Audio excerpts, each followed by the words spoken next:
All the winter art people, come to the front. Y'all isolated and secluded for the last 3 months for this moment. It's 2025 now, so y'all should be front line and center, ready to do everything that you said you were going to do.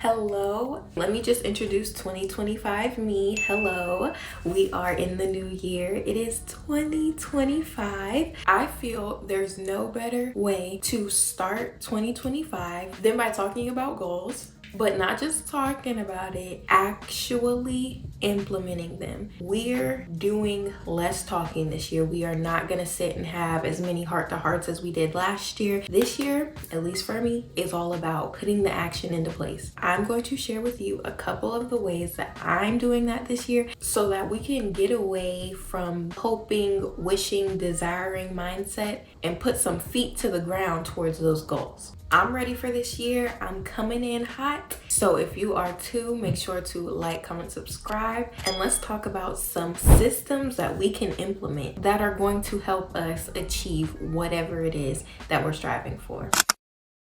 So our mission is to achieve our goals. That could be starting your fitness journey, saving money towards a big purchase, reading more, intaking less social media. Whatever that goal is, there are steps that you need to take to get there. I want to walk away from the yell it out and just hope that it comes true mentality and figure out what steps need to be taken to reach certain goals. Now, I've already been thinking about this since last year, meaning yesterday, but I've carved out 3 specific areas that I am targeting and the systems that I've come up with to get me there. Today, we're going to be tackling consistency, time management, and idleness. These are 3 areas that I knew could fall over into a plethora of different goals, and I believe these systems will help. Starting with idleness. Idleness simply means twiddling your thumbs, procrastinating, spending time not doing whatever it is your goal is. That could be doom scrolling in the morning, watching TV, sleeping, anything that you're doing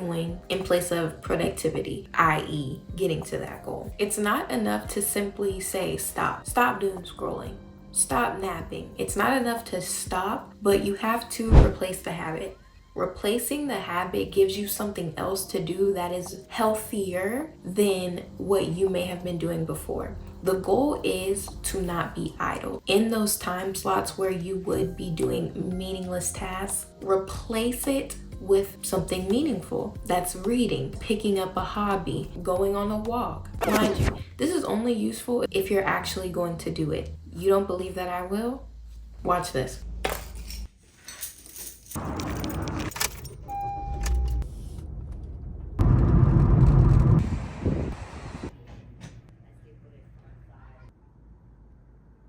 So I chose to start reading this year. That is something I used to love to do, but I haven't in years, and there's no valid reason for it. Reading might be a lost art in my generation. Maybe I'm just not around the readers for real. Reading boosts your vocabulary, it helps your attention span, and it gets your mind off of possibly whatever is causing you to be idle and procrastinate. Get out of your head a little bit. Replace the habits, fill that time. Don't just take away this year. Don't just say I'm going to stop this cold turkey.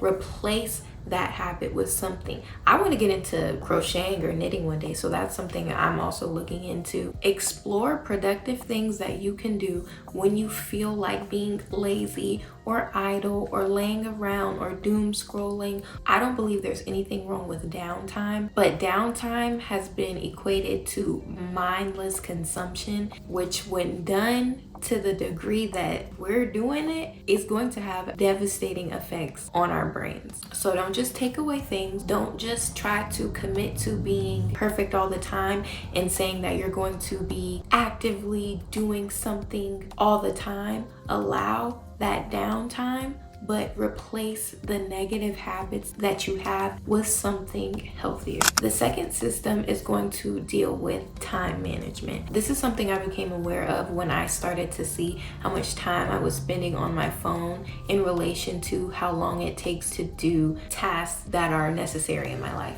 For example, dishes. It takes maybe 15 minutes to do dishes if it's gotten piled up a little bit. 15 minutes on my phone feels like 2 seconds. So it's not that I don't have the time to do things, I'm just not managing my time well. To combat that, I've started clocking in.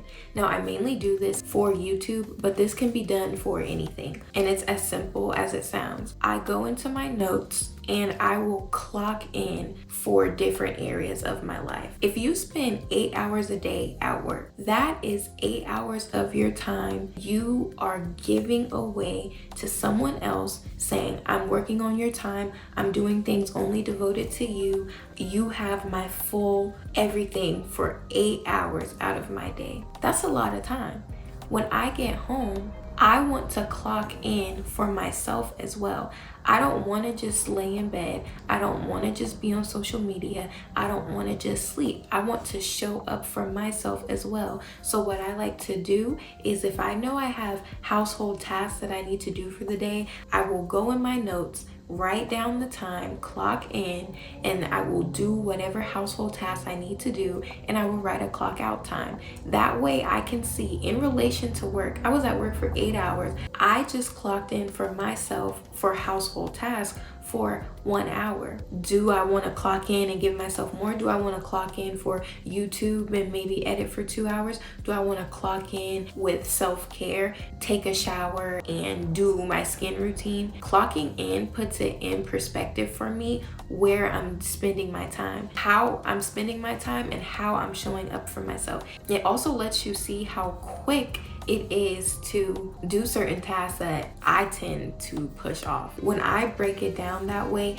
and see how the time of my day is spent and who I'm giving it towards, it makes me want to show up for myself more. It makes me want to clock in to me more. You can also clock in with God. What time are you starting your Bible study? What time are you ending it? So you can see who truly has you. Some of us, our job has us. Some of us, social media has us. Are you clocking into yourself? Seeing this breakdown was a game changer, and being able to see how much I truly show up for myself, and it encourages me to do more. The last system that I have implemented targets consistency, and that is progressive overload. Now, if you get in the gym, if you like to lift weights, this should be a familiar term. Progressive overload just means gradually increasing the weight resistance time of an exercise. So 1 week you might be squatting 20 pounds the whole week. The next week you might do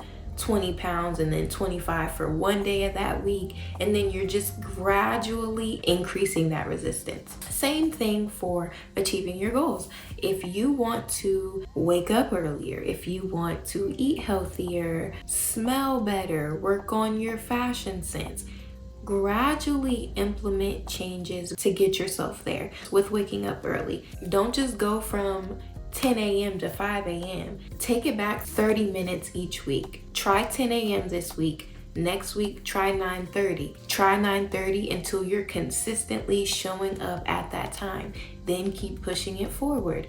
You want to be sustainable in your goals. It's not a race to the goal. We are trying to be consistent. We're trying to actually change, not be gimmicky. Change will take time. And if you want the change to be permanent, then the way you take to get there matters. You want to be able to have self-control. For me, the key to consistency is understanding that it's a process. I'm not just going to wake up and be a completely different person. That has been my method for the last couple of months, and that's why I've been failing. Once I understood I'm going to slowly become a new person, and if I'm consistent in the small things, then that will show up in the big goals. It's made being consistent a lot more achievable in my head. And those are the 3 practical systems that I'm implementing this year to get towards my goals. Remember, replace the habit,